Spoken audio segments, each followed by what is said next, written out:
Sir, Bahujan Samaj party రాష్ట్ర అధ్యక్షులు RS Praveen Kumar గారు ఈ మధ్యనే బీఆర్ఎస్ పార్టీలో జాయిన్ అయ్యారు. మాజీ ముఖ్యమంత్రి కేసీఆర్ గారు ఒక కీలక పదవి ఇవ్వబోతున్నారని వార్తలు వస్తున్నాయి.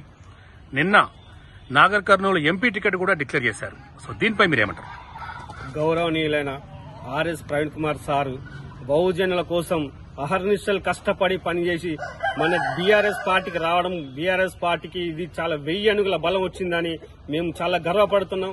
ఆర్ఎస్ ప్రవీణ్ కుమార్ సారు మాకు అండదండగా ఉంటాడని మేము చాలా సంతోషపడుతున్నాం.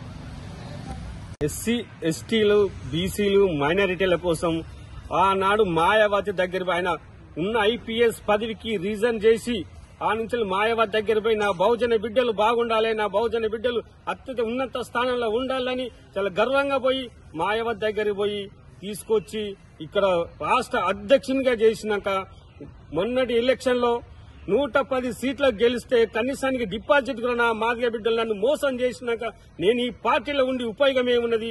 బీఆర్ఎస్ లో పోయి మా నా దళిత బిడ్డలకు అందరికీ, సోదరులందరికీ, సోదరులందరికీ వాళ్ళకు న్యాయం చేస్తానన్న అవకాశంతో ఈ రోజు బీఆర్ఎస్ పార్టీలో చేరడం జరిగింది.